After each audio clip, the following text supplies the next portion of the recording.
¿qué tal amigos? ¿Cómo están? Muy buenas noches. Yo soy Ezra Chabot y esto es Dinero y Poder. Bueno, pues en el Congreso de la Unión se realiza ya el reparto de las comisiones legislativas. Morena se queda con la mayoría en ambas cámaras. En el Senado llaman la atención la designación del propio Napoleón Gómez Urrutia como presidente de la Comisión del Trabajo, Félix Salgado Macedonio en la Defensa Nacional. Y bueno, pues en los diputados también hay protestas por lo que fue en un momento la designación de las comisiones de Cultura y también la de Cinematografía, así como la de Salud. La cambiaron del PES. Ahora la mandaron ya a los propios candidatos, bueno, más bien a los propios dirigentes de Morena que están ahí al frente de esa situación. Mauricio González Macarios, que tienen, ¿cómo están? Buenas noches. Buenas noches. Bueno, pues tenían que repartirse las comisiones en donde hay además, pues parece que buenos ingresos, independientemente de lo que ya les han recortado, pero pues el tema de la Cámara de Diputados parecería que el problema se derivó de que Encuentro Social, que es un partido pues confesional, prácticamente un partido evangélico, le habían dado, como decía en esta introducción, las comisiones de Cultura y Cinematografía y también la de Salud. Esto generó protestas incluso de la propia gente de Morena y ahora ya pues se las regresan al propio Movimiento de Regeneración Nacional en la figura de un actor, de Sergio Mayer. Así está, eso es lo que tienen allí en Morena, mientras en Cámara de Senadores, bueno, pues Félix Salgado Macedonio en la defensa, yo creo que no le ha de gustar mucho el nombre a los militares en este país, y Napoleón Gómez Urrutia en el trabajo, en esta pues definición clara de que un líder sindical de ese tipo, pues tiene ahora la posibilidad de dirigir una comisión. Sí, yo creo que no hay ninguna sorpresa. Creo que Morena, pues que ganó las elecciones y tiene la mayoría clara en ambas cámaras, pues iba a designar presidentes en las comisiones más importantes a personas de su equipo. Se había hablado de que iban a darle espacios a los demás, a los otros partidos, pero en realidad, pues realmente no les dieron nada, no tendrían por qué. O sea, efectivamente ellos ganaron. Y bueno, un poco la preocupación es que el gran triunfo de Morena llevó a las cámaras a una gran cantidad de personas que no necesariamente son los más calificados de este país, pero pues son los que hay y a ellos es a los que les están dando las comisiones.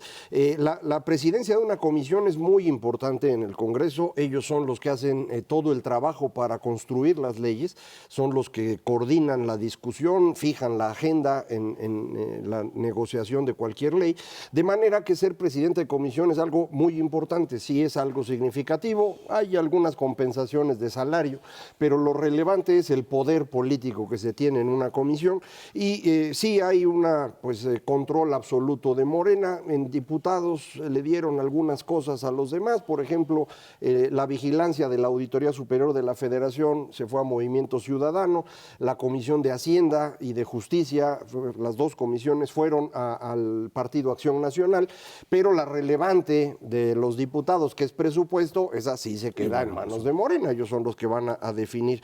Creo que la mayor preocupación es precisamente pues que no todos los que nombraron como presidentes tienen suficientes conocimientos tanto legislativos como del tema específico y algunos tienen demasiados conocimientos, como es el caso de Napoleón Gómez Urrutia, pues que la verdad no es una gran noticia para los sindicatos independientes, si acaso los hubiera. Creo que más bien es el regreso del corporativismo, pero eso tampoco es sorpresa, ¿no? Así es, Ezra. Efectivamente, como dice Macario, las comisiones son muy importantes tanto en la Cámara de Diputados como en el Senado.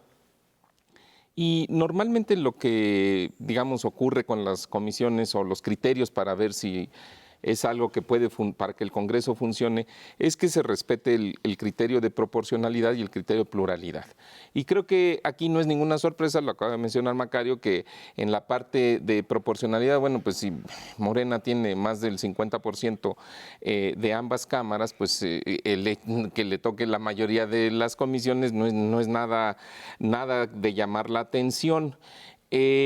A mí me parece que en la parte de pluralidad sí hay, digamos, sí se vieron generosos, por llamarlo de alguna manera, los amigos de Morena, en el sentido de que si bien no, ellos se guardaron, por ejemplo, en diputados, la de presupuesto y cuenta pública, la de infraestructura, la de seguridad, que son donde vas a controlar todos los programas de gasto, que es uno de los aspectos prioritarios del gobierno entrante, y por otro lado, en donde se va a controlar el tema de los que más preocupa a la ciudadanía, que es la cuestión de la seguridad. Pero al mismo tiempo le dejaron, por ejemplo, a la de Hacienda, al PAN, que si bien no va a haber, esa comisión podría ser muy importante si hubiera en el momento en el que se discute una reforma fiscal. No sabemos si eso va a pasar. Creo que el equipo de transición se ha dado cuenta de que los recursos están escasos, que las finanzas públicas están flacas, y entonces yo creo que el tema de la reforma fiscal, aunque han dicho que no va a haber aumento de impuestos, pues no quiere decir que no vaya a haber cambios fiscales no de entrada, pero sí más adelante. Y por otro lado, al PRI, a mí sí me llamó la atención que le dieran la Comisión de Economía. Esa es una comisión muy importante, porque todos los temas, por ejemplo, de productividad, de competitividad, de competencia económica.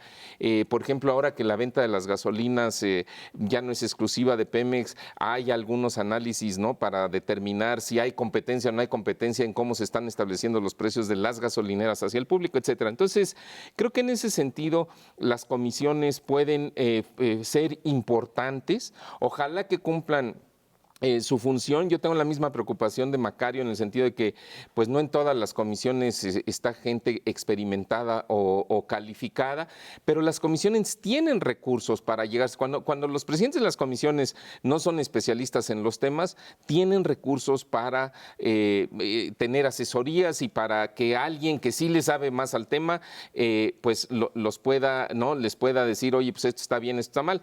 Un ejemplo ya muy rápidamente de lo que podría significar las comisiones, por ejemplo, son las iniciativas que se están discutiendo, la de la reducción de salarios. Eso debería tener una discusión técnica en las comisiones correspondientes, o este asunto de la reforma de la ley de aguas, en donde ahí de repente Martí Batres dijo hay que quitar la palabra de concesiones de la ley de aguas nacionales, y no sabes las broncas en las que puedes meter al país con ese planteamiento que parece muy simple, pero es muy profundo. Ahora, esto nos lleva directamente al tema que van a tener que manejar en las próximas semanas, tanto en senadores como en diputados, que es el tema de presupuesto. Parece ser que con el aumento del precio del petróleo a nivel internacional, pues se le abre esta posibilidad al gobierno, al próximo gobierno, de hacer, o por lo menos en el papel, poner números mucho más positivos, mucho más asequibles, dicen algunos, para la política que pretende manejar de expansión o de generación de gasto. El riesgo es, pues por supuesto, amplio, porque se puede caer el precio del petróleo en cualquier momento, pero estaban hablando primero de un precio de referencia de $45, y esto lo pueden llevar ahora, que está la mezcla en 70, pues les pueden jalar hasta 55, 60. Aquí el problema es si finalmente esta producción de petróleo que va cayendo y la exportación como tal, te dan los ingresos. Primero te dan los ingresos para que el gobierno pueda ejercerlos de manera real, sin tener que meterse en problemas de endeudamiento. Y segundo, que altos precios del petróleo ahora sí le van a pegar fuertemente al consumo, porque vas a tener necesariamente, mientras no puedas producir más gasolina, que bueno, pues quién sabe si lo vas a querer hacer o no, estás metido en armar refinerías a mediano y largo plazo, que es otro problema, pero finalmente para el próximo año tener el ingrediente de gasolinas caras, como se están manejando ahora, pues va a pegar también en el tema de inflación, ¿no? Sí, esta idea de que el alza en el precio del petróleo ayudaría a México es una idea propia de hace 40 años o a lo mejor de hace 20, pero ya no ahorita. Ahorita un aumento en el precio del petróleo puede ayudar a los presupuestos del gobierno si hace uno ciertas trampas, es decir, va a haber más ingresos porque el precio del crudo es más elevado, Pemex le paga más al gobierno federal, pero por otro lado Pemex pierde más dinero por la importación de gasolinas, de manera que pues en otro lado se va a perder ese ingreso. No cae el consumo de la gasolina por el precio, es muy inelástico, como dicen los economistas, la gente tiene que seguirse trasladando, nada más se enoja, por eso lo del gasolinazo, y pues no van a bajar el impuesto especial a la producción y servicios en el caso de la gasolina porque es un ingreso muy relevante.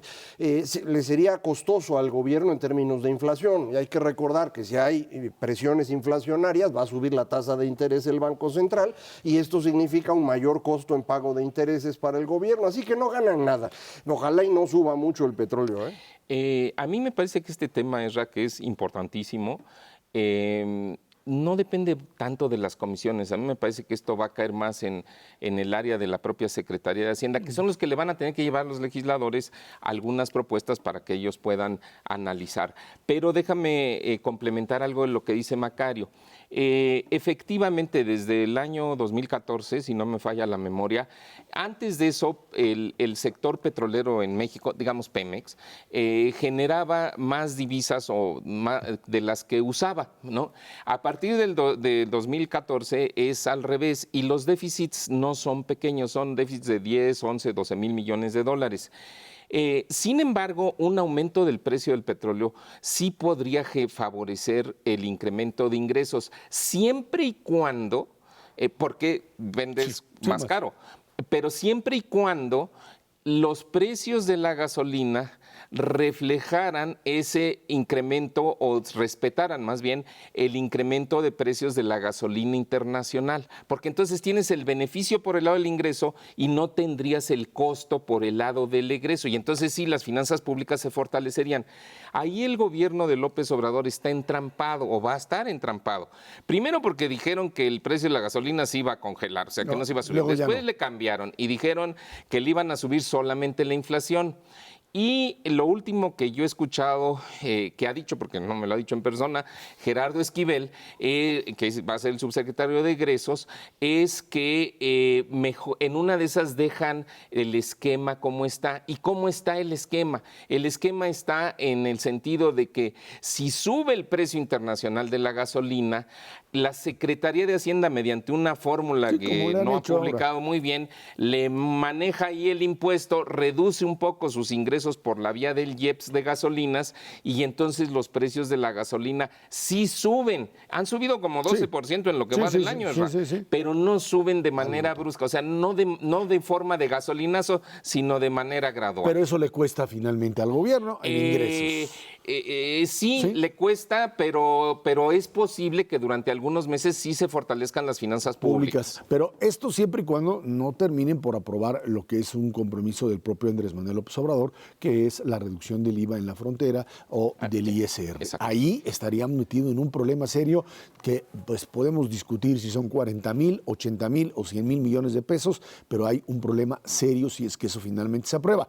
Y segundo, en el tema gasolinas y petróleo, yo les diría, pues sí, eso siempre y cuando podamos mantener la producción en 1,900,000 barriles, que yo no sé si para el primer año y en las actuales condiciones eso es viable, porque en una de esas todavía hay una caída mayor, ¿no? Pues sí, ahorita lo importante para la Secretaría de Hacienda es presentar un presupuesto que parezca razonable y para eso, pues el alza en el precio ayuda, pueden poner un precio más alto, pueden estimar que vamos a estar en el 1,900,000 o 1,800,000 barriles y pues las cosas más o menos se van a ver bien cuando se entregue el presupuesto y cuando se apruebe. ¿Dónde empiezan a verse mal? Pues a lo mejor en marzo o abril, que es cuando empezaríamos a ver si efectivamente se están cumpliendo los supuestos o no y si el control del gasto, que me imagino se anunciará en el presupuesto, en realidad está ocurriendo.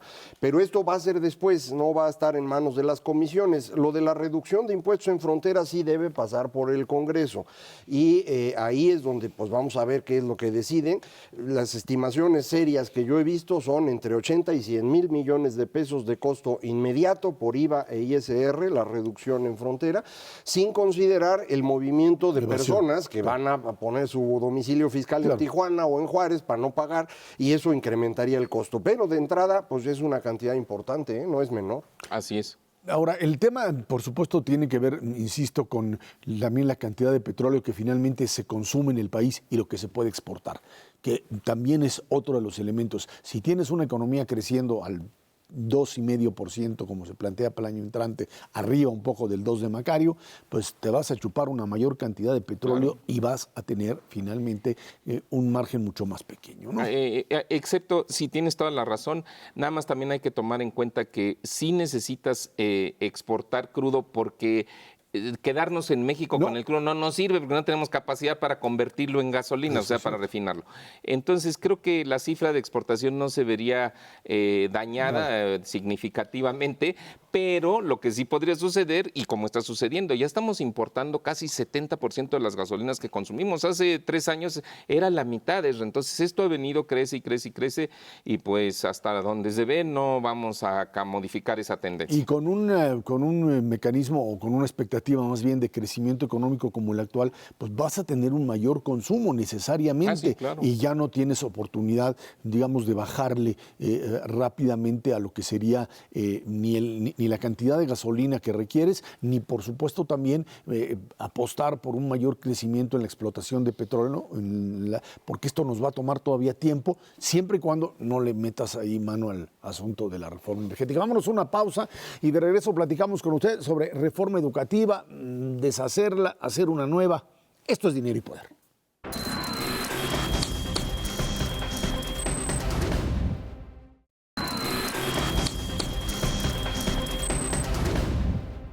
Mientras continúan los foros por la educación convocados por el futuro secretario de Educación, Esteban Moctezuma, para, dicen, mejorar la reforma educativa, y una parte del equipo de López Obrador que quiere derogarla totalmente. Para la agrupación Mexicanos Primero, hacerlo sería un error porque es como tratar de empezar de cero, así que confían en que el nuevo gobierno no aplique esta postura de borrón y cuenta nueva.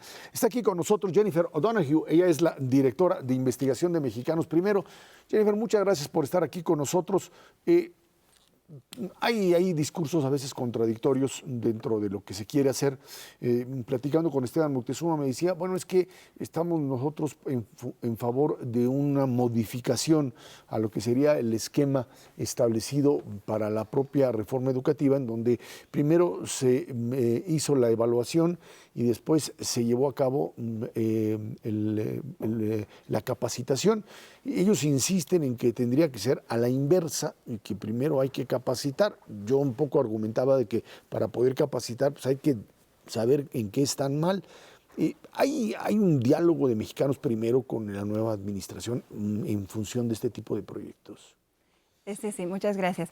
Sí, nosotros, como lo hemos hecho a lo largo de los 11 años que hemos estado trabajando formalmente en ese proyecto de política educativa en México, hemos tratado de estar en diálogo constante con las autoridades, colaborando, ofreciendo lo que podamos y lo que tenemos. Nosotros somos un centro de investigación, entonces contamos ya con muchos estudios sobre la educación en México y hemos tratado de ofrecer esa información, esa evidencia, como dices, la importancia de no pensar que partimos de cero, porque no es cierto. Tenemos muchos años y desde antes de 2003, desde antes de las reformas legales de 2013, muchos años de estar en ese proyecto de transformación educativa. Entonces, lo importante y lo que realmente donde debemos estar enfocados es en qué hemos pasado, qué ha pasado, dónde estamos ahorita y qué falta por hacer.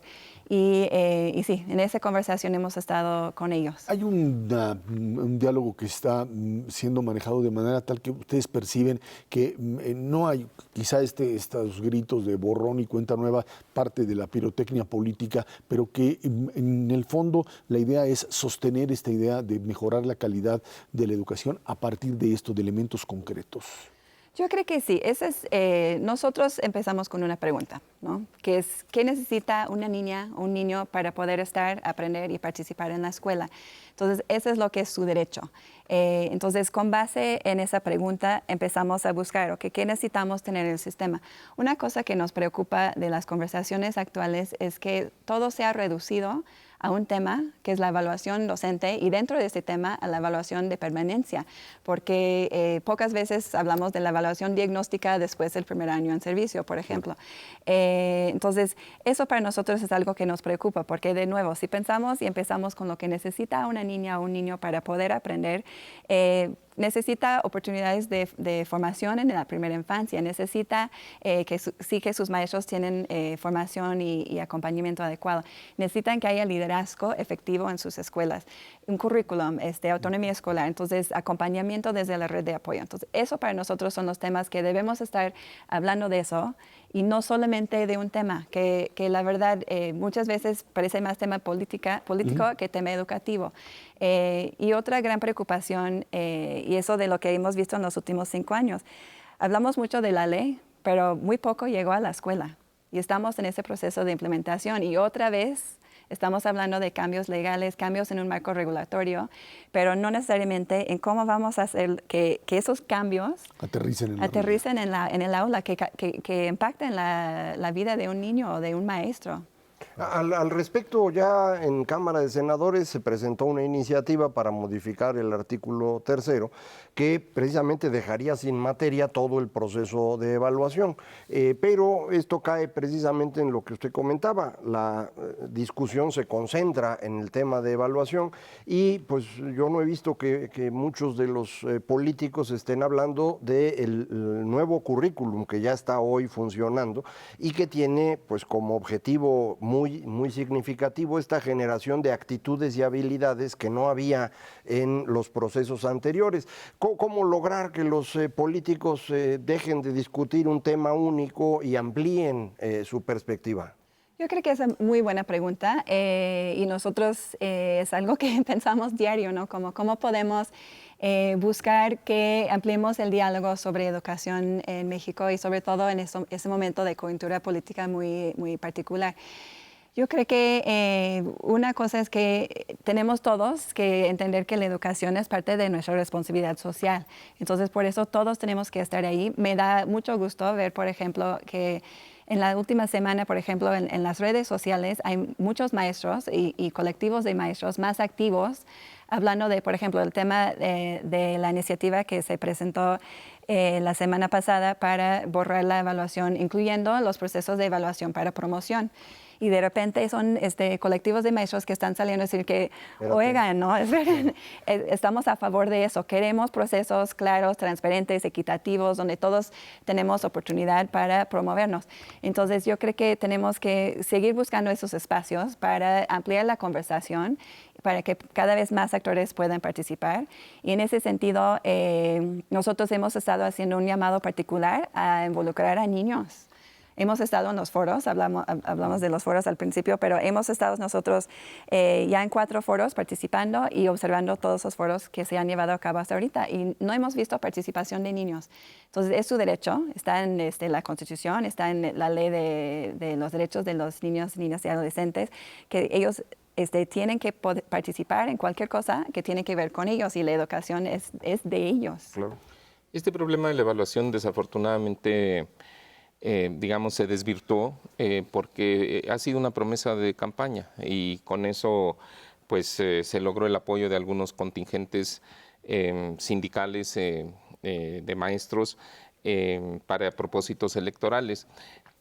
Por lo tanto, creo que el diálogo sin duda será muy positivo, pero lo que no tengo tan claro es que vayan a ser receptivos tanto en el legislativo como algunos otros miembros del ejecutivo. Entonces, a nivel hipotético, y subrayo que es hipotético, pongámonos en un escenario en donde de repente se decide que se suspenda la evaluación de los maestros. ¿Hay posibilidades de avance de la reforma educativa aún en este escenario hipotético o es algo insalvable? Yo creo que sí, de nuevo, si lo que hacen es solamente suspender las evaluaciones, claramente seguimos con muchas otras cosas, ¿no? Algo importante, y pensando en de la Ley General de Servicio Personal Docente, que yo creo que es la ley que más polémica ha causado, nosotros vemos que son muchas partes de esa ley que son importantes, no solo la evaluaón. Por ejemplo, doy el ejemplo de los perfiles. Entonces, en México nunca teníamos perfiles para los docentes. Entonces, contratamos a personas para ser docentes sin tener claridad sobre qué estábamos buscando en un docente. Entonces, por primera vez ahorita tenemos perfiles. Eso nació como parte de los cambios de 2013. Yo no he escuchado a alguien decir que no debemos tener perfiles docentes, por ejemplo. no sabemos, ¿no? A lo mejor si van a abrogar toda la ley, entonces así nos quedaríamos sin esos perfiles. Pero si solo cancelan la parte de la evaluación, todavía podemos tener esos perfiles y así la gran pregunta sería, ok, entonces con perfiles, ¿cómo vamos a asegurar que en la selección, en la promoción, en el trabajo en aula, que estamos cumpliendo con esos perfiles sin tener una evaluación o pensar en una evaluación distinta? Yo creo que la evaluación en sí, y sobre todo la evaluación de permanencia, no va a derrumbar todo el sistema y no va a significar que los avances que hemos tenido los vamos a perder todos. También porque hemos avanzado en cosas como la autonomía de las escuelas para poder tomar decisiones adecuadas desde sus contextos, en la parte de la transparencia de la información, ¿no? Con el establecimiento de un sistema de información para la gestión educativa. Entonces, hemos visto avances, el currículum, ¿no? que mencionamos aquí, el currículum, que han sido avances que por supuesto son insuficientes todavía, pero tenemos todavía posibilidad de seguir. Y eso es, yo creo que parte de también lo que queremos nosotros comunicar, que la evaluación no es todo, hay muchísimo más que tenemos que cuidar, muchísimo más que tenemos que entender que necesita apoyo y apoyo ahorita, ¿no? El currículum se está implementando hoy, ¿no? En las aulas y los maestros están tratando de entender qué significa autonomía curricular y eso sin mucho apoyo porque el gobierno actual ha como que... Juntado todo. Sí. Ahorita que comentaba, no es la reforma el tema único de la evaluación y específicamente de permanencia, ni tampoco el 1,5 millones de profesores que hay piensan todos de la misma manera. Sí, es decir, hay algunos que se han opuesto a la evaluación por mucho tiempo, pero hay una gran cantidad que ya empezó a ver que la evaluación funciona. Personas que lograron, gracias a esto, avanzar en la carrera profesional. Algunos son directores, otros son inspectores de zona, y creo que ellos pues, y ellas ya empiezan a ver que esto funciona. Y creo que una buena parte del país estaría en esa lógica. Entonces, a lo mejor vamos a ir encontrando al estilo mexicano la solución científica de decir ya no se llama evaluación, ahora se va a llamar medición de capacidades. Y con eso se acaba mucho del problema porque pues, no vamos a echar a la basura los años que ya van de avance en esto, sobre todo porque muchos maestros no van a quererlo. Sí, no, yo creo que tenemos un gran reto en México que es cambiar una cultura de tomar decisiones sin base en evidencia, ¿no? Que incluso Ezra ha escrito sobre eso, ¿no? La simulación que tenemos en México por tomar decisiones no basadas en evidencia.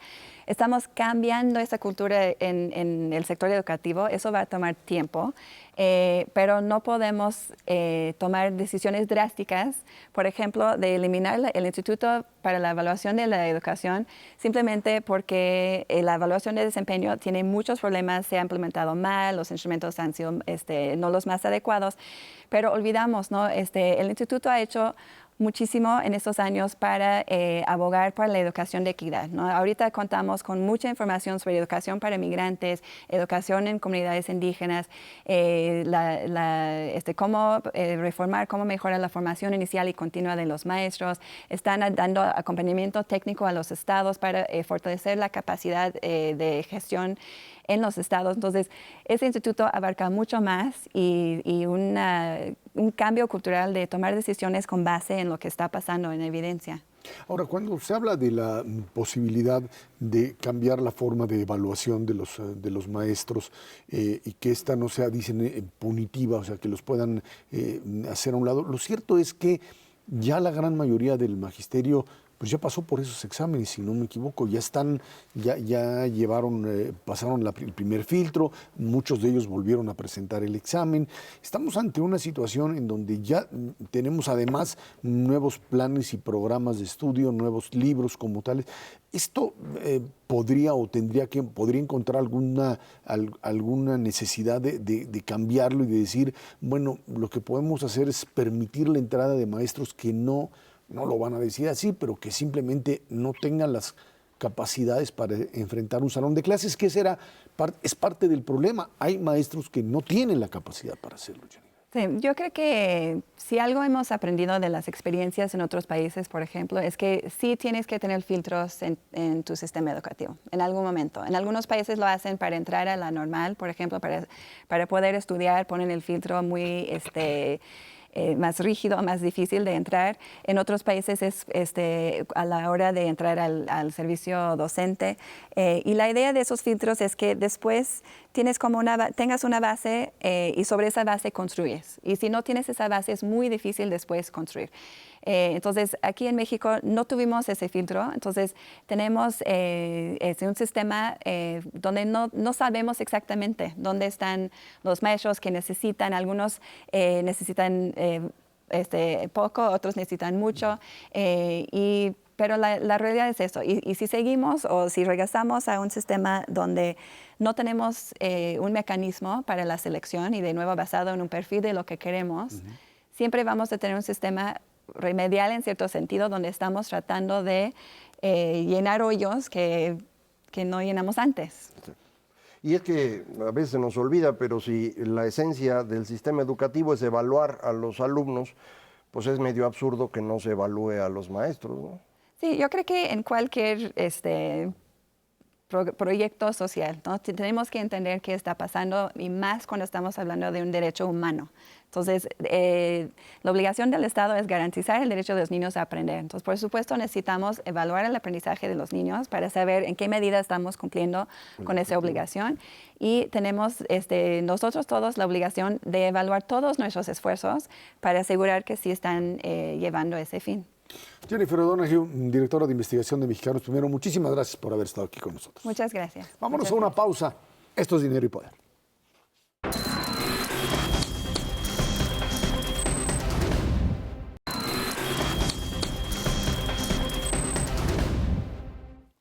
El Índice Nacional de Precios al Consumidor registra una variación de 4,88% a tasa anual en la primera quincena de septiembre. El IGAE, el Indicador Global de Actividad Económica, registra también variación anual, pero de 2,8%, la lectura más alta en lo que va de 2018. En agosto, tasa de desocupación se mantiene en 3,3% de la población económicamente activa. Mientras tanto, la Reserva Federal pues le sube un cuarto de punto, pues no los asusto, porque ahí está a la tasa de interés, la pone entre 2 y 2,25% y dice que pues, para diciembre ahí viene el otro cuartito y el año que entra otros 3 más, ¿no? Pues Por lo menos. Por lo menos, a ver, en términos de crecimiento económico para México, pues el dato es bastante bueno frente a lo que se tenía, ¿no? Sí, de hecho fue una sorpresa, Ezra. La mayor parte de los analistas, y sin duda incluyendo tu servidor, pensábamos que iba a estar alrededor del 2%, muy parecido a lo que ha sido durante el primer semestre del año, y de repente se da este repunte. No conocemos los detalles, entonces nada más sabemos lo que sucedió, que es bueno, porque es la mejor cifra de crecimiento de la actividad económica de todo lo que va del año. Poco a poco iremos conociendo de dónde surge esto. Se sospecha que puede haber habido un repunte de la parte, digamos, de construcción y sobre todo de la de maquinaria, inversión en maquinaria y equipo. La inversión en maquinaria y equipo está creciendo a tasas bajas, pero se ha venido recuperando, y la razón de esto es que la industria manufacturera de exportación en muchos casos ya llegó al límite de su capacidad productiva. Entonces lo que necesita es ampliar su acervo de máquinas, entre otras cosas, el tamaño de sus instalaciones, para poder producir más y satisfacer los pedidos que se hacen del exterior. Las exportaciones no petroleras vienen creciendo a tasas de 2 dígitos o cercanas a 2 dígitos en dólares, y la verdad es que ahí hay un repunte. Y la otra parte es la cuestión de construcción, y eso en parte está promovido por un incremento de la obra pública. Es año electoral y en todos los años electorales le meten fuerte en el gobierno federal a la obra pública. Y pues eso luego jala construcciones también de la parte privada. Entonces, probablemente esas sean las explicaciones cuando conozcamos los datos para julio de esas dos variables, pero la verdad es que la noticia es buena. Ahora, de cualquier manera, todavía yo no he visto ningún analista que modifique sus estimaciones de crecimiento para el año y siguen cercanas al 2%. Ahora, Macario, el tema de inflación, 4,88%, finalmente empieza a ceder un poco en la tendencia anual y esto ligado también al aumento de la Reserva Federal de la tasa de interés que pone para la semana que entra Banco de México pues otra vez la decisión, nos dicen técnica, de si suben o no la tasa. Parecería que hay suficiente margen para no hacerlo, el tipo de cambio parece estable, pero pues no sé, frente a la perspectiva del próximo año, si Banco de México volverá otra vez a meterle otro cuarto de punto. Sí, sobre todo con esto de la bancarrota, no vaya a ser que entremos en bancarrota por el alza. Algo que es importante antes de hablar de inflación, estos crecimientos de los que acaba de hablar Mauricio corresponden al mes de julio. Y esto es interesante porque eso es después de la elección. Entonces puede ocurrir, y también lo sabremos cuando veamos los detalles, que la incertidumbre asociada a la elección haya detenido algunas cosas que ya para el mes de julio, pues ya esa parte de incertidumbre asociada a quién iba a ganar, pues ya estaba resuelta. Hay incertidumbre ahora acerca de cómo va a ser el nuevo gobierno, pero pues ya se resolvió una parte de la duda y puede ser que esto haya ayudado a algunas decisiones de inversión que se hubieran pospuesto y que pues se hayan tomado durante el mes de julio. Lo sabremos cuando se publique la información. Y en términos de inflación, efectivamente hay una tendencia a la baja más o menos clara, sobre todo en la inflación subyacente. Los movimientos de las gasolinas, de los que también Mauricio habló en un bloque anterior, pues han sido importantes, gasolina, electricidad, gas, que pueden provocar esta variación en la inflación en general, pero no en la subyacente, que es la que el banco utiliza para su análisis. No sé decir si la semana que entra le suban o no, efectivamente traen colchón, podrían aguantar esta subida, precisamente para no echarle más a la discusión de la bancarrota y darse un tiempecito. Igual en diciembre, cuando venga la nueva alza, pues podrían hacerlo, pero no sé qué van a hacer. Yo creo que el Banco de México tiene que ser cauteloso, no solamente por razones políticas, que en la Junta de Gobierno jamás admiten que ellos toman decisiones en función de su relación con el Ejecutivo, pero en el fondo sabemos que subconscientemente sí lo hacen. Tienen que ser cautos por eso, porque lo último que quieres es, como sucede con el presidente Trump, como ya lo planteó el presidente López Obrador, de que todo lo que salga mal se lo vamos a achacar al Banco de México. Yo creo que la tasa no debe de subir la semana entrante, vamos a ver si es correcto esto, pero no solamente por una cuestión política, sino sobre todo porque ya las tasas en México están demasiado altas con respecto a la inflación. La inflación estimada está en el orden del 4,5%, me refiero a los analistas, no a la estimación del gobierno, y por otro lado tienes tasas que ya están prácticamente en el 8%, bueno, 7,75%, entonces tienes un premio muy alto para nuestros estándares históricos. Eso te encarece el crédito, te limita la actividad productiva. Entonces yo creo que ahí efectivamente el banco está viendo que la inflación ya no está subiendo, la subyacente, como bien dice Macario, sigue descendiendo, aunque sea poquito, y que ya está dentro de la zona de tolerancia, pues creo que no habría razón de que subieran la tasa, pero nunca sabes, ¿no? Tradicionalmente el margen, el premio que paga la tasa de interés en México de referencia ronda los 2 puntos y ahorita estaríamos ya en 3. Entonces sí es una diferencia significativa, sí hay margen para que el próximo jueves la dejen pasar ahorita, y sobre todo porque de veras, ¿para qué te pones a discutir ahorita con el nuevo gobierno innecesariamente, sobre todo en un entorno internacional en donde muchos presidentes se están volviendo muy agresivos en contra de la autoridad monetaria? Pues también hay que darse Además, hay que recordar que el propio Trump amenazó hacia la Reserva Federal y la Reserva subió de todas maneras. Mira, sí, es correcto porque por eso son autónomos, pero ahí te va, no son disparates de Trump, y en el caso del presidente López Obrador no es, yo creo que la discusión está absurda, en mi opinión, de la bancarrota tiene que ver con esto. Lo que pasa es que cuando el Banco Central sube la tasa de interés, los gobiernos, el de Estados Unidos, el de México, tienen una cantidad enorme de deuda. Entonces les sube el costo de la deuda y en el presupuesto de los gastos suben los gastos de intereses y le queda menos lana para gastar en otras cosas. Entonces es tan simple como eso. No es que sea una conspiración contra Banjico, sino o contra la Reserva Federal. Es simplemente que pues les reducen la cancha para jugar. Pero ¿cómo es la respuesta de Banjico? Es, pues sí, nada más que si técnicamente nos dan los números, pues lo dejamos, y si no, pues no. Por eso es autónomo. Y por eso es autónomo, para evitar los riesgos de que un presidente de pronto le entre la locura. Ya nos pasó aquí en México antes. Vámonos a una pausa. Esto es Dinero y Poder.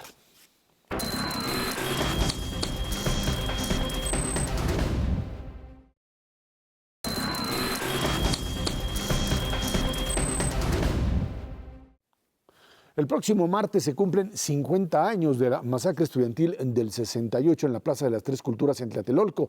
Hace unos días el gobierno federal, representado por la Comisión Ejecutiva de Atención a Víctimas, reconoció que la represión del 68 fue un crimen de Estado. Además, admitió que se cometieron violaciones a los derechos humanos e informó que se determinó proporcionar una reparación colectiva de memoria y reconocimiento a las víctimas, que va a ver cómo la aterrizan en la realidad. Pero bueno, pues después de 50 años decir abiertamente que pues sí, pues el 68 fue no un hecho ni de subversivos, ni de, pues hay quien sigue interpretando como que fuerzas externas movieron esto. Era prácticamente la reacción de una sociedad que no podía expresarse y no tenía capacidad ni siquiera de encontrar un diálogo, un canal de comunicación con gobierno, y que llevó pues a este mecanismo de represión, independientemente de las manos que ahí se movieron. Lo cierto es que pues el 2 de octubre sigue representando para México una asignatura pendiente en términos de la memoria y del conocimiento de lo que ahí sucedió, pero también una parte fundamental que hay que seguir entendiendo con respecto a la responsabilidad de un gobierno frente a lo que hace o no hace. Sí, bueno, en 1968 México tenía un régimen autoritario, corporativo, que no tenía un espacio para que la clase media pudiera representarse frente al gobierno. Y no fue 68 el primer movimiento. Durante toda la década de los 60 hubo movilizaciones de maestros en 62, de médicos en 66 y finalmente la de estudiantes, frente a la cual el gobierno ya no supo qué hacer y acabó reprimiendo, y con ello pues empezó un proceso, tuvo que el gobierno que ir soltando paulatinamente parte de su control político y eventualmente se convirtió en la democracia. En nuestro país no hay una conexión tan clara entre 68 y la democratización como muchos quieren encontrarlo, tampoco tiene tanta importancia. Veía yo una encuesta reciente en donde decía 68 es cada vez menos importante para la población. El 2 de octubre no se olvida, pues sí se está olvidando. Y creo que eso es muy sano, es algo que paulatinamente tiene que representar una cosa distinta de la que muchas veces se ha utilizado. Frecuentemente el día 2 de octubre se hacen manifestaciones que ya no tienen mucho que ver con lo que ocurrió en aquella época. Creo que sería un buen momento para analizar cómo estamos funcionando, qué hemos aprendido, cómo perfeccionar la democracia, recordar a las víctimas de efectivamente represión de Estado, pero pues creo que hay que ir dejando mucho de lo que se discutía en aquel entonces, porque 68 es un momento de gran cambio en todo el mundo, no nada más en México, y no fue un momento en el cual nos moviéramos, digámoslo así, más a la izquierda en el mundo, sino al revés. Entonces creo que sí vale la pena una evaluación de 68 hecha en el contexto internacional y no solo como hacemos siempre en México, en nuestra visión parroquial, tratando de entender todo como si fuera pues nomás en México, ¿no? Sí, bueno, a diferencia de ustedes que son más jóvenes que yo, a mí me tocó el movimiento del 68, yo estaba en la prepa, era un adolescente joven, pero no, todavía me acuerdo. Y efectivamente, yo creo que sí es importante mantener o preservar, digamos, la memoria del 2 de octubre. Yo no soy especialista en el tema, como bien señala Macario, el movimiento estudiantil del 68 estuvo precedido por las protestas de maestros, las protestas de los médicos, pero sí con una diferencia que me parece muy importante. Esas protestas anteriores eran fundamentalmente de carácter económico, ¿no? Quizá los maestros con algún giro giro político, pero era el tema de las remuneraciones y de las compensaciones y demás. Y entonces le facilitaba al gobierno en turno el diálogo. El movimiento del 68 y la razón por la que yo creo que se reprimió de la manera como se hizo, y el 2 de octubre pues es su expresión más clara, es porque se planteaban mayores libertades políticas y civiles, la clase media, reducir la desigualdad económica, esa es una demanda que sigue vigente, ¿no? Y lo estamos viendo claramente con los propósitos de este nuevo gobierno, pero al mismo tiempo se pedía que renunciara el PRI del gobierno. Entonces el gobierno en turno, en esa época, Díaz Ordaz, pues sí lo veían como una amenaza.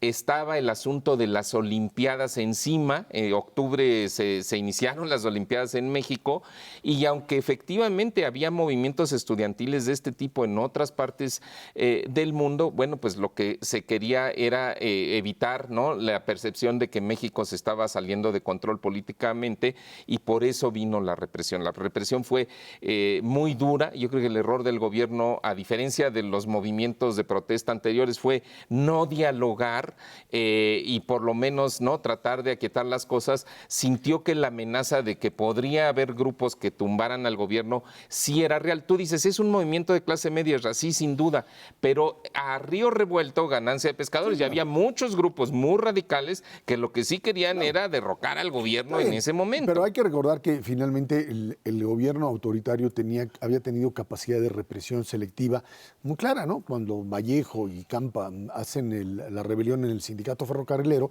esto es producto básicamente de una lucha no económica, sino de control sindical, y finalmente son reprimidos, se les lleva a la cárcel y se les aísla, y le funciona. Y quizá esto se quiere, no quizá, sino esto se quiso repetir en el 68 en un concepto totalmente, como tú lo dices, diferente. Yo creo que sí hay que recuperar la memoria histórica del 68 en el sentido de que ahí estaban las demandas que no se hicieron válidas, que fueron luego utilizadas como un arma de presión por parte de quien lo aprovechó, que fue Luis Echeverría como secretario de Gobernación. La represión siguió, y siguió el 71, y siguió todo este manejo selectivo de un modelo represivo que termina pues finalmente abriéndose por una presión de la sociedad cada vez mayor. Alguien decía, pues solamente el PRI podría desmontar al PRI. Y parecería ser que, pues sí lo hizo, nada más que lo hizo en la elección pasada, en la de este año, en la elección de este año. 50 años después. 50 años después termina el PRI deshaciéndose por una incapacidad enorme de ajustarse a la realidad, de entender que pues había sido rebasado por muchísimos grupos, incluso por uno que pues tiene hoy en la mano el control del país y que pues lo hace a través del voto, y aunque el proyecto pueda ser discutible, ahí le apareció la alternativa al priismo en aquellos disidentes que desde el año 97, te diría yo, entendieron claramente que, o quizá desde el 88 con Cárdenas, entendieron que había que romper con esa hegemonía, con un proyecto que pues paradójicamente regresa en términos de perspectiva económica y social a una estructura cerrada y no una estructura abierta, ¿no? Pues sí, esto realmente lo que significa es que los 50 años no sirvieron de mucho. Es decir, al 68 le sucede Luis Echeverría, y ahora pues regresa Luis Echeverría con otras personas, pero es exactamente el mismo tipo de grupo político, no es otro. Si no, ahí está Porfirio Muñoz Ledo como un ejemplo, pero hay una cantidad inmensa de echeverristas que regresa hoy al gobierno. Yo insistiría en esta perspectiva internacional de 68. Hay que recordar que ese mismo año en Praga hay un intento de democratización de entonces Checoslovaquia, que es destruido por la potencia de la Unión Soviética. En Francia hay una movilización estudiantil de izquierda que es derrotada por un presidente y sindicatos de derecha que jalan a la derecha a Francia. En Estados Unidos hay una lucha contra la guerra de Vietnam que acaba resultando en el asesinato de Robert Kennedy y de Martin Luther King, y también un movimiento a la derecha en Estados Unidos. Nosotros nos movimos a esta izquierda dentro de la revolución, que era Luis Echeverría, que resultó en una tragedia económica pues de la que ya se han de acordar los Pero amigos. lo que es cierto es que finalmente la sociedad pues se dio cuenta que la presión política sobre el gobierno finalmente funcionaba. O sea, cuando Jesús Reyes Heroles finalmente establece esta idea de que hay que empezar a abrir el sistema, no es por una simple apreciación propia del régimen que quiere volverse más democrático, sino hay una verdadera presión social que empieza a ser escuchada y que finalmente, pues, tiene cabida. Es cierto que la gran ruptura es en el 88, pero lo que sí es significativo es esta idea muy propia del momento de que el modelo autoritario de control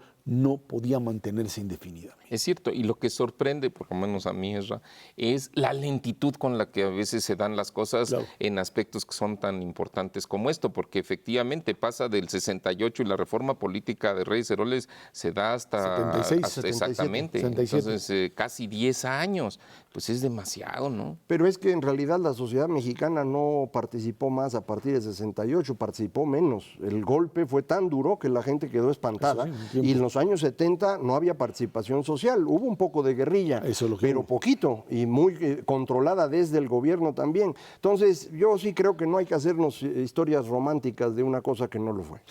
Mauricio González Macario Esquetino, muchas gracias. Gracias a usted que nos ve y nos escucha todos los jueves aquí a las 10 de la noche en Dinero y Poder. Estamos en la radio Noticias MBS en el 102.5 del FM de lunes a viernes de 5 a 7 de la noche. Por nuestra parte, de nuevo, muchísimas gracias y muy buenas noches.